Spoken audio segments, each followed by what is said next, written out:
मित्रों, आज प्रदोष के इस पावन पर्व पर शांति कुंज हरिद्वार की ये पावन भूमि है। आज के इस शुभ दिन हम लोगों को एक बड़े ही महत्वपूर्ण संकल्प के लिए यहाँ पर उपस्थित हो पाने का सौभाग्य मिला है। गुजरात से लेकर दिल्ली तक के सभी गायत्री परिवार के कार्यकर्ता एक अद्भुत संकल्प का हिस्सा बनने के लिए यहाँ गंगा की गोद में, हिमालय की छाया में, सप्त ऋषियों की तपोभूमि में आकर के उपस्थित हुए हैं, प्रतिष्ठित हुए हैं। उस द्वारिका से लेकर इस द्वारिका तक के सभी कार्यकर्ता आज के शुभ अवसर पर यहाँ हरिद्वार की पुण्य भूमि पर विराजमान है। और आज का शुभ दिन ये भी एक सौभाग्य है कि होली के पावन पर्व की पूर्व वेला में आया है। और जब होली का पावन पर्व आता है तो वो जो होली का पावन पर्व है वो दो महत्वपूर्ण संकल्पों को जागृत करने के लिए आता है। आंतरिक उल्लास की अभिव्यक्ति के भाव को लेकर के आता है। जैसे ही होली का पर्व आता है वैसे ही रंग बिखरते हैं, खुशबू उड़ती है, मन के जो वैमनस्य हैं उनको विदा करने का समय आता है, प्रेम को, आत्मीयता को, अपनत्व को अपनाने का समय आता है, उमंग का, उत्साह का, उल्लास का, शौर्य का, पराक्रम का प्रतीक ये होली का पावन पर्व है। होली का पावन पर्व आंतरिक उल्लास की अभिव्यक्ति के भाव को लेकर के आता है और साथ ही साथ ये मन की गहरी श्रद्धा की अभिव्यक्ति के भाव को भी लेकर के आता है। यदि हम ध्यान से देखें तो जो होलिका के पर्व पर अग्नि के दहन का एक उपक्रम घटता है, उससे बढ़कर के इंसान के इतिहास में, मानवता के इतिहास में, भारतीय संस्कृति के इतिहास में श्रद्धा की, समर्पण की, विश्वास की घटना दूसरी घटी नहीं है। यदि हम लोग बाकी के सारे अवतारों के घटनाक्रम को उठा करके देखें, भगवान का अवतरण धरती पर न जाने कितनी बार हुआ और जितनी बार का अवतरण हुआ है उन सारे अवतरणों के पीछे का जो घटनाक्रम है वो क्या है? बड़े बड़े महापुरुष, बड़े बड़े ऋषि, बड़े बड़े देवता, एक से एक बढ़कर के वो व्यक्तित्व जो सपने में भी आ जाए तो व्यक्ति अपने जीवन को धन्य मानता है। देवर्षि, राजर्षि, महर्षि, देवताओं के शिखर, ऋषियों के शिखर, अध्यात्मवेत्ता, वो सारे के सारे एकत्रित होकर के भगवान के पास जाते हैं और जाकर के उनसे कहते हैं कि भगवान, धरती बड़े कष्ट से गुजर रही है, प्रकृति कराह रही है, मानवता विवश है, अंधकार, अराजकता, असुरता बढ़े चले जा रहे हैं और ऐसे में प्रकृति के तत्वों में संतुलन को लाने के लिए आपका धरती पर आना अनिवार्य हो जाता है। उनको उनका संकल्प याद दिलाने के लिए, भगवान को उनका वचन याद दिलाने के लिए बड़े बड़े देवता, बड़े बड़े महापुरुष भगवान की शरण में जाते हैं और उनसे धरती पर आने की प्रार्थना करते हैं। यदा यदा हि धर्मस्य ग्लानिर्भवति भारत अभ्युत्थानम अधर्मस्य तदात्मानं सृजाम्यहम् परित्राणाय साधूनां विनाशाय च दुष्कृतां धर्म संस्थापनार्थाय संभवामि युगे युगे। कहते हैं कि धर्म की हानि हो रही है, अधर्म बढ़ता चला जा रहा है और ऐसे में दुष्टों को मारने के लिए, संतों की रक्षा करने के लिए भगवान आपका धरती पर अवतरण अनिवार्य हो गया है। जब ऐसी प्रार्थना को लेकर के जाते हैं तो उस प्रार्थना के बदले में भगवान अपनी लीला को रचते हैं। आते तुरंत तब भी नहीं, तब भगवान अपनी लीला को रचते हैं। कहीं किसी को ढूंढा जाता है, कोई आकर के भगवान को श्राप देता है, फिर भगवान को धरती पर अवतरण के लिए एक बहाना मिलता है और तब भगवान धरती पर आते हैं। प्रहलाद अकेले की घटना ऐसी है जहां पर एक बच्चे की पुकार 3 लोगों के स्वामी के ऊपर भारी पड़ी है। आप सोच करके देखिए, एक बच्चे की पुकार के अंदर इतना बल, इतना वजन था कि जैसे ही उसने पुकारा वैसे ही भगवान को अवतरण के लिए बाध्य होना पड़ा। जितने भी भगवान के अवतरण की कहानियां हैं, आख्यान हैं, घटनाक्रम हैं, उन सारे के सारे आख्यानों में जो सबसे अनूठा, अलौकिक और अविस्मरणीय घटनाक्रम है वो प्रहलाद के अवतरण का है। प्रहलाद की पुकार पर भगवान के धरती पर आने का है।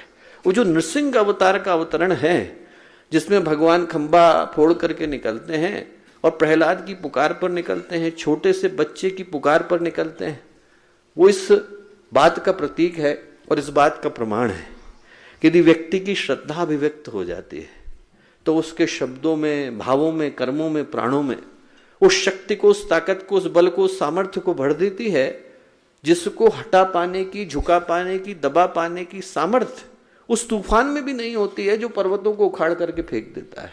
वो आग जो आबादियों को जला देती है, वो समंदर जो धरती को लील जाता है, उसके अंदर भी वो ताकत नहीं है कि वो श्रद्धावान को दबा सके, झुका सके, मिटा सके।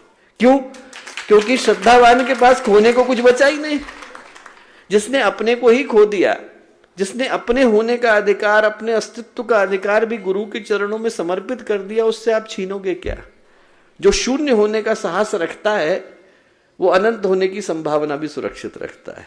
उसी के लिए किसी ने लिखा है, बाधाएं कब बांध सकी हैं, बाधाएं कब बांध सकी हैं आगे बढ़ने वालों को, विपदाएं कब मार सकी हैं मरकर जीने वालों को। वो जो मरकर के जीने वाले हैं वही श्रद्धावान है। कबीर को डुबा दिया जाता है, पानी से हंसते खिलखिलाते बाहर निकलते हैं। सुधनवा को खौलते तेल में उतार दिया जाता है। श्रद्धा का बल ऐसा है, समर्पण का बल ऐसा है, विश्वास का बल ऐसा है कि उस खोलते तेल से बाहर को निकल करके आते हैं। और जब प्रहलाद को जला दिया जाता है, होलिका दहन का अवसर आता है, तो प्रहलाद उसी आग के अंदर से सुरक्षित बाहर निकल करके आते हैं। ये जो होली का पावन पर्व है, जिसकी पूर्व वेला में हम लोगों की यहाँ पर मुलाकात की, सौभाग्य की संभावना जुड़ी, ये पर्व हमारे जीवन में आंतरिक उल्लास की अभिव्यक्ति के भाव को लेकर के आया। ये भाव लेकर के आया कि अंदर के गुब्बारों को यहीं गंदगी की तरह से भुला देने की आवश्यकता है और यहाँ से खूबसूरती के गुलाल को लेकर के जाने की आवश्यकता है। चेहरे पर मुस्कुराहट हो, मन में बल हो, अंदर संकल्प हो और हृदय में ऊर्जा हो कि गुरुदेव के कार्य को कर पाने का सौभाग्य हमको मिला। इस सौभाग्य के भाव को लेने के लिए होलिका के पर्व पूर्व वेला में मिलने का अवसर हम लोगों को मिला। दूसरा जो आज का अवसर है वो आंतरिक श्रद्धा के आरोहण के भाव को लेकर के आया। और जिस विषय को ध्यान में रख करके हम लोग मिल रहे हैं आज के इस पावन पर्व की पूर्व वेला पर, वो विषय भी सही पूछें तो बड़ा पावन है, प्रखर है, महत्वपूर्ण है और ऐतिहासिक है। आज से वर्षों पहले पूज्य गुरुदेव ने अखंड ज्योति में एक लेख लिखा था, ज्योति कभी बुझेगी नहीं। और उस लेख को लिखते समय में गुरुदेव ने उसमें क्या शब्द प्रयोग किए, ये कहा कि शरीर के परिवर्तन का समय आ रहा है। 88 की घटना है। इशारा था कि इस शरीर को जिसको आप लोग देखते आए हैं उसको अब हम त्यागने वाले हैं। शरीर के परिवर्तन का समय आ रहा है। देखते देखते हम साकार से निराकार में बदल जाएंगे। और बदलते से ही क्या होगा? गुरुदेव ने कहा, बदलते से ही दृश्यमान प्रतीक के रूप में अखंड दीपक की ज्वलंत ज्योति के अंदर समा जाएंगे। इसमें शब्द गुरुदेव के हैं, भाव गुरुदेव के हैं, है और है का अंतर मैंने नहीं किया है। जो शब्द गुरुदेव ने कहा वो यथावत कहा, यही कहा कि दृश्यमान प्रतीक के रूप में अखंड दीपक की ज्वलंत ज्योति के अंदर समा जाएंगे। और वो अखंड दीपक जिसकी प्रज्वलित अग्नि को हम लोग इस धरती पर पूज्य गुरुदेव के वंदनीय माता जी के उपस्थिति का प्रतीक और प्रमाण मानते हैं, जिसको हम लोग इस धरती पर ईश्वरीय चेतना की उपस्थिति का प्रतीक और प्रमाण मानते हैं। वंदनीय माता जी के अवतरण के 100 वर्ष का ये समय, अखंड दीपक के अवतरण के 100 वर्ष का ये समय, हम लोग सोच करके देखें कि कितने सौभाग्यशाली हैं कि ऐसे समय में हम लोगों को धरती पर उपस्थित हो पाने का अवसर मिल पा रहा है। और उस सौभाग्य के स्मरण के लिए आज की हम लोगों की मुलाकात घटित हो पा रही है। अखंड दीपक की शताब्दी का समय, परम वंदनीय माता जी की शताब्दी का ये समय, ये याद रखने का समय कि गुरुदेव ने जब उस लेख को लिखा तो लिखने के साथ साथ ये लिखा कि माली बाग को लगाने के बाद बाग छोड़ करके भाग नहीं जाता है। सोच करके देखिए कि शब्दों के अंदर वजन कितना है। माली बाग को लगाने के बाद बाग छोड़ करके भाग नहीं जाता है। हम भी कहीं जाने वाले नहीं हैं। हम भी जाने के बाद इसी अखंड दीपक की अग्नि के अंदर समा जाएंगे। और इसके बाद की बात क्या है? इस बात का एहसास और इस बात की अनुभूति यहां आने वाले आगंतुकों और निवासियों को समान रूप से होती रहेगी। और इस बात को आप पूछ करके देखिए, जिन लोगों का जन्म भी 1990 के बाद हुआ होगा, उनसे भी आप पूछ करके देखें तो उनमें से अनेक लोग बोलेंगे कि हमें कभी लगता ही नहीं है कि गुरुदेव यहाँ पर नहीं है। उनसे आप पूछ करके देखिए। मैं झूठ बोल रहा हूं तो आप उन लोगों से पूछ करके देखें जो आज पहली बार यहाँ शांति कुंज के अंदर कदम को रख रहे हैं। उन लोगों से पूछ करके देखें जिन लोगों का जन्म ही गुरुदेव के जाने के उपरांत हुआ। उनसे आप पूछेंगे, उनकी अनुभूतियों को टटोलेंगे, उनके मन को यदि आप जानने की कोशिश करेंगे तो अनेकों उदाहरण, एक की बात मैं नहीं करता, हजारों उदाहरण आपको सुनने को, देखने को, पढ़ने को, जानने को मिलेंगे, जहां पर व्यक्ति ये बोलेगा कि उसको बिल्कुल यही एहसास हुआ, बिल्कुल ऐसा आभास हुआ कि गुरुदेव यहाँ पर साक्षात साकार रूप में हम लोगों के मध्य में विद्यमान थे। जो प्रेरणा मिली, जो भाव आया, जो स्वप्न में दिखे, जो कहा, और जब प्रखर प्रज्ञा सरल श्रद्धा पर आकर के माथा टेका तो जो उसको सर के ऊपर भाव हुआ कि जैसे किसी ने सर के ऊपर हाथ फिराया है और ये कहा है कि चिंता की कोई बात नहीं। वो जो भाव है वो हम में से हरेक को समान रूप से होता है, चाहे वो जन्म जन्मांतर की यात्रा रही हो, चाहे यहीं पर पैदा होने वालों की रही हो, चाहे यहीं पर बढ़ने वालों की रही हो, चाहे गुरुदेव के साथ 70 साल से जुड़े रहने वालों की रही हो, या फिर गुरुदेव से 70 घंटे पहले जुड़ने वालों की रही हो। हरेक की अनुभूति समान है कि पूज्य गुरुदेव, वंदनीय माता जी हम लोगों के मध्य में विद्यमान है, हम लोगों के मध्य में यथावत है। हम लोग छोटे थे तो एक अद्भुत सी घटना घटी। एक कार्यकर्ता थे पुराने, उनको एक दूसरे कार्यकर्ता थे, उनकी कोई बात अच्छी नहीं लगी। उनने उस समय में डिक्टाफोन आता था, डिक्टाफोन में उनकी बात को रिकॉर्ड कर लिया।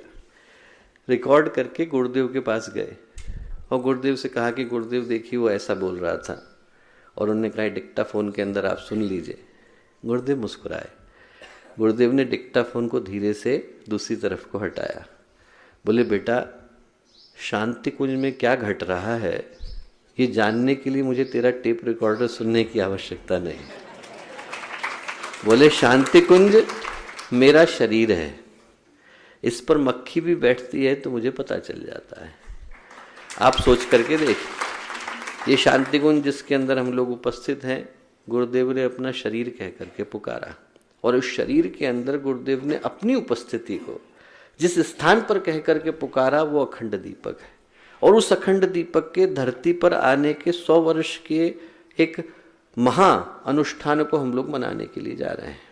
जब गुरुदेव ने लेख लिखा तो उसकी जो अंतिम पंक्तियां थी कि किसी के मन में कहीं ये संशय ना आ जाए, दुविधा ना आ जाए कि गुरुदेव के जाने के बाद क्या होगा, तो गुरुदेव ने उस दुविधा को दूर करने के लिए उस लेख की जो अंतिम पंक्तियां लिखी वो क्या लिखी, ये लिखी, हमारी ज्योति अभी और फैलेगी, हमारी ज्योति अभी और फैलेगी, मिशन तीर की तरह से सनसनाता हुआ अपने लक्ष्य को प्राप्त करेगा, तीर की तरह से सनसनाता हुआ अपने लक्ष्य को प्राप्त करेगा।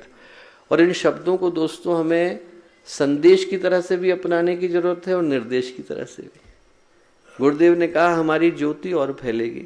मुझे 88-89 की गोष्ठी याद आती है।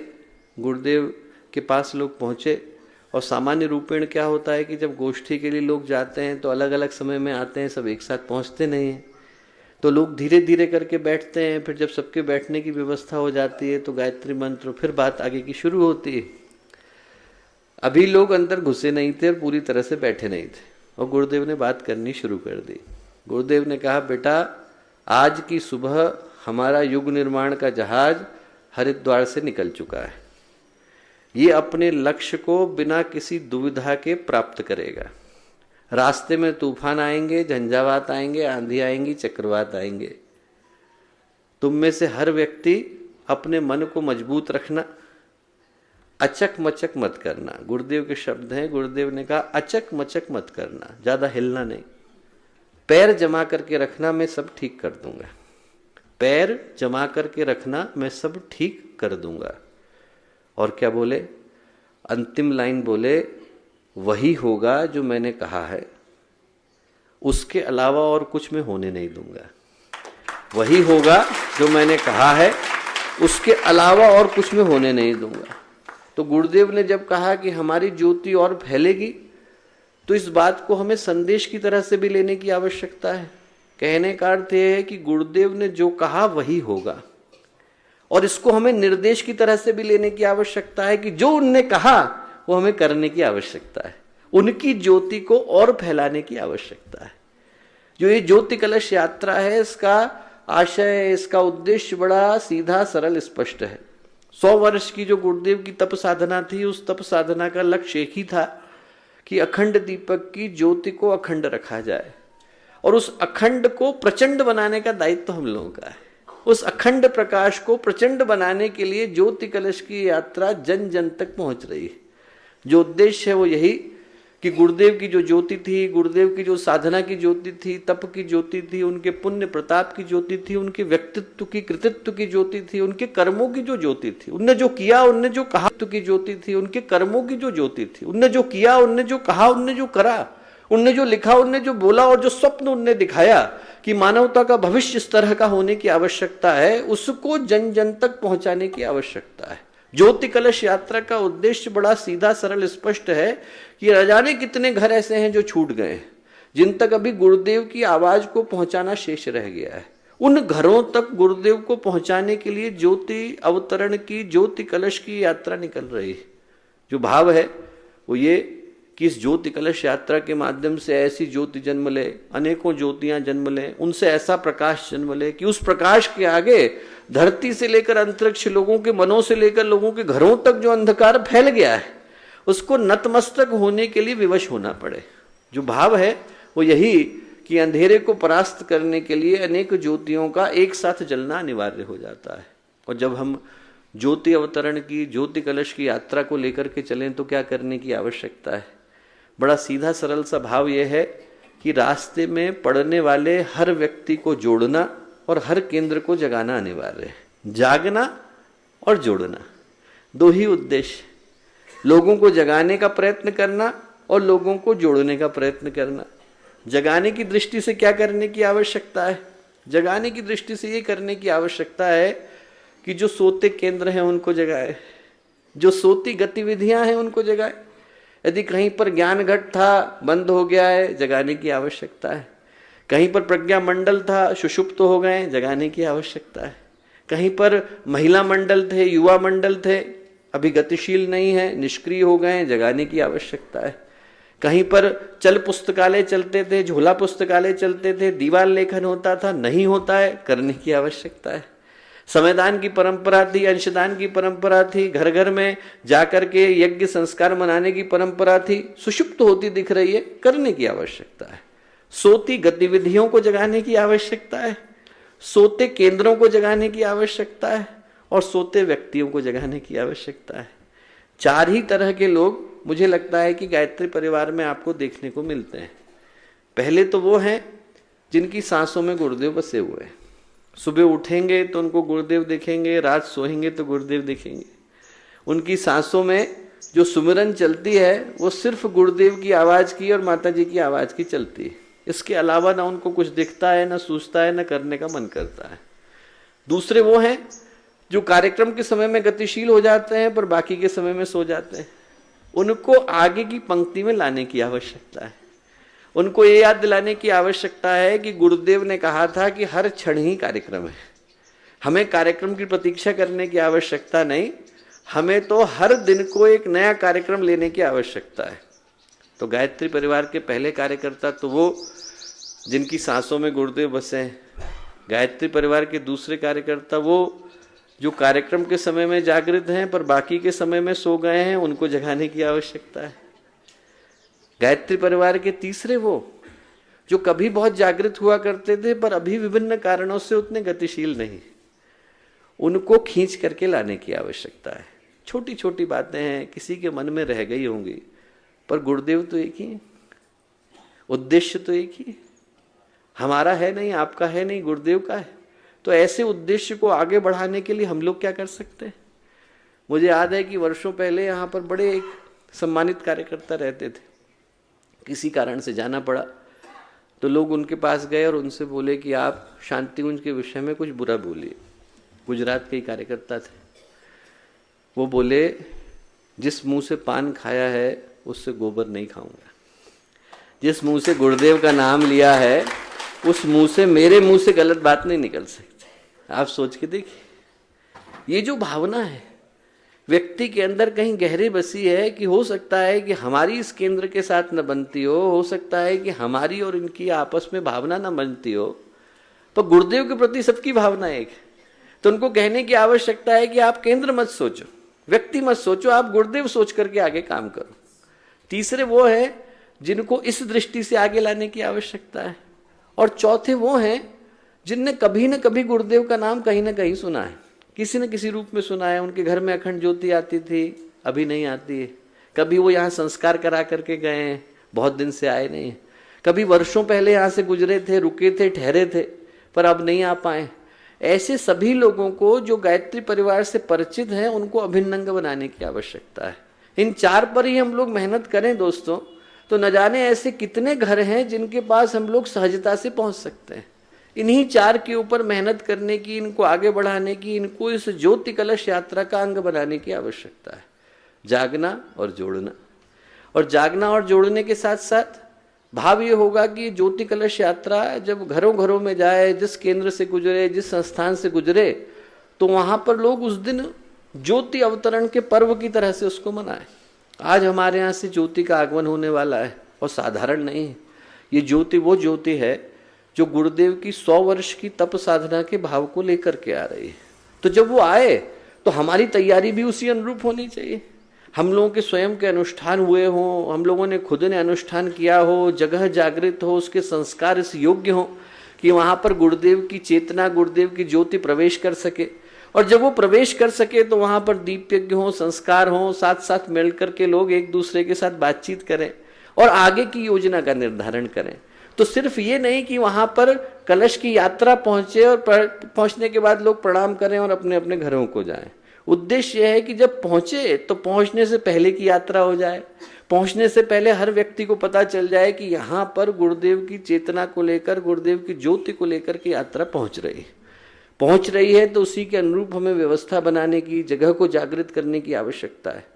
गुजरात को ही और दिल्ली एनसीआर को हम लोग लें तो लगभग 70 या 80% केंद्र ऐसे होंगे जो स्वयं पूज्य गुरुदेव की स्थापना रहे होंगे।